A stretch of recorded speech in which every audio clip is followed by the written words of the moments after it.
মহাভারতের মহাযুদ্ধ শেষ হওয়ার ৩৬ বছর পর যখন যদুবংশ ধ্বংস হলো এবং শ্রীকৃষ্ণ দেহত্যাগ করলেন, তখন পাণ্ডবেরা বুঝতে পারলেন যে তাদের মর্তের লীলা শেষ হয়েছে। পঞ্চ পাণ্ডব এবং দ্রৌপদী রাজ্যভার অর্জুনের পৌত্র পরীক্ষিতের হাতে দিয়ে মহাপ্রস্থানের পথে পা বাড়ালেন। লক্ষ্য ছিল তাদের হিমালয় অতিক্রম করে স্বর্গে পৌঁছনোর।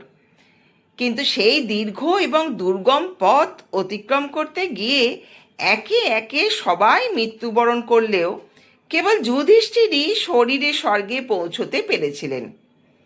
সুতরাং প্রশ্ন থাকে, কেন কেবল যুধিষ্ঠিরই শরীরের স্বর্গদ্বারে পৌঁছতে পারলেন, অন্যরা কেন তাতে ব্যর্থ? এর পিছনে লুকিয়ে আছে এক গভীর আধ্যাত্মিক বর্ণনা। মহাপ্রস্থানের পথে তারা সকলেই যখন যাত্রা শুরু করলেন, মেরু পর্বতের দিকে যাওয়ার সময় সর্বপ্রথমে পড়ে গেলেন দ্রৌপদী।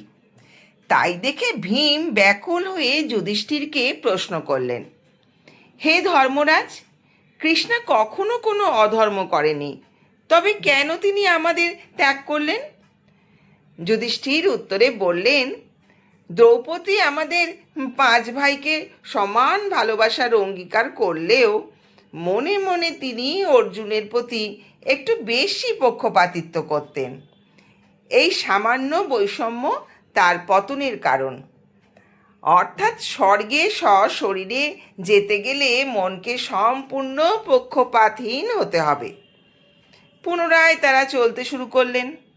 কিছু দূর যাওয়ার পরে পড়ে গেলেন সহদেব। যুধিষ্ঠির এর কারণ হিসেবে বললেন, সহদেব অত্যন্ত জ্ঞানী ছিলেন, কিন্তু তার মনে অহংকার ছিল যে তার মতো পণ্ডিত আর কেউ নেই। এরপর পতন হলো নকুলের। ভীম পুনরায় নকুলের এইভাবে পতনের কারণ জিজ্ঞেস করলে উত্তরে যুধিষ্ঠির জানালেন, নকুল নিজের রূপের ওপরে অত্যন্ত গর্বিত ছিলেন এবং মনে করতেন পৃথিবীতে তার মতো রূপবান আর কেউ নেই। জ্ঞান বা রূপ থাকা দোষের নয়, কিন্তু সেই গুণের জন্য জন্ম নেওয়া অহংকার স্বর্গযাত্রার পথে অন্তরায়। পাণ্ডবদের মধ্যে অপরাজেয় বীর অর্জুন যখন পড়ে গেলেন, তখন ভীম স্তম্ভিত হয়ে গেলেন। যুধিষ্ঠির দীর্ঘশ্বাস ফেলে বললেন, অর্জুনের পতনের কারণ জানতে চাইছ তো? তবে শোনো, অর্জুন প্রতিজ্ঞা করেছিলেন তিনি একদিনেই সমস্ত শত্রুকে বিনাশ করবেন, কিন্তু তিনি তা পালন করতে পারেননি। তিনি তার বীরত্বের উপরে অতিরিক্ত আত্মবিশ্বাসী ছিলেন এবং অন্য বীরদের অবজ্ঞা করতেন। আরও বেশ কিছুটা পথ অতিক্রম করার পর হঠাৎ ভীম নিজেই পড়ে গেলেন এবং তিনি আর্তনাদ করে জানতে চাইলেন, হে ধর্মরাজ যুধিষ্ঠির, আমার পতনের কারণ কি? যুধিষ্ঠির বললেন, ভীম, তুমি অত্যন্ত ভোজন রসিক ছিলে এবং নিজের শক্তির বড়াই করতে। অন্যের ক্ষুধার কথা না ভেবে তুমি একাই প্রচুর আহার করতে। এই লোভ ও শক্তির গর্বই তোমার পতনের কারণ। একে একে প্রিয়তমা স্ত্রী এবং 4 ভাইকে হারিয়েও যুধিষ্ঠির একবারের জন্য পিছন ফিরে তাকালেন না। তিনি অবিচল চিত্রে এগিয়ে চললেন। এটাই ছিল তার চূড়ান্ত বৈরাগ্যের প্রমাণ। যুধিষ্ঠিরের এই যাত্রায় প্রথম থেকেই একটি সাধারণ কুকুর তার সঙ্গী হয়েছিল।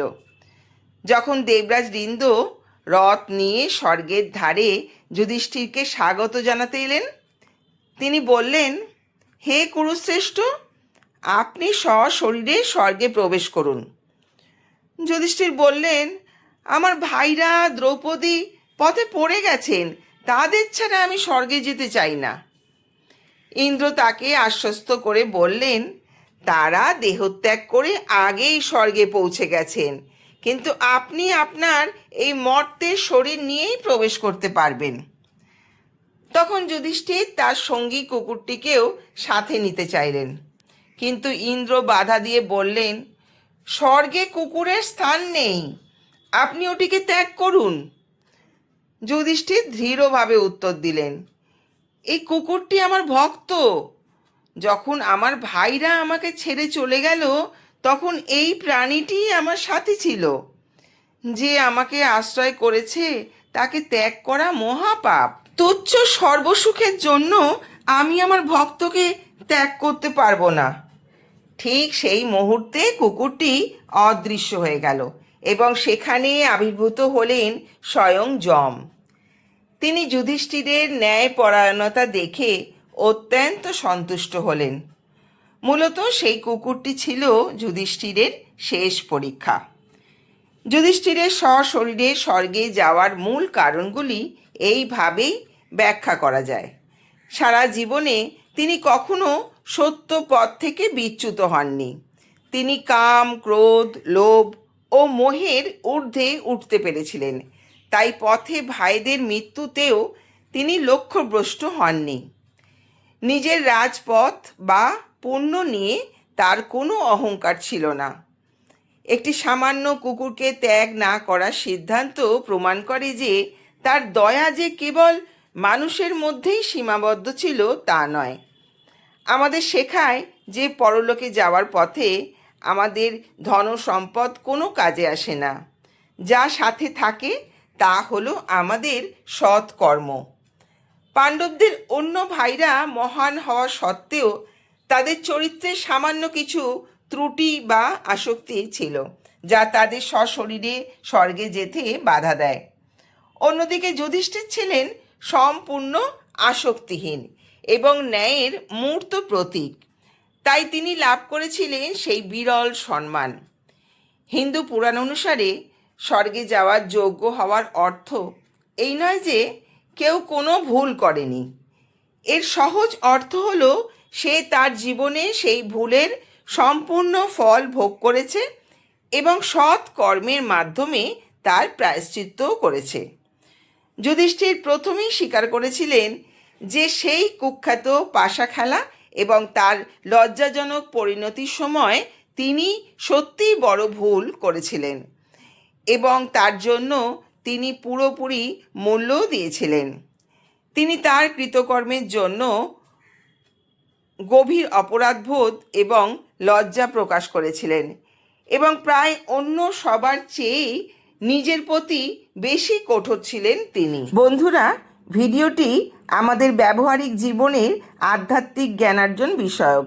কেমন লাগলো একটা কমেন্ট করে জানাবেন।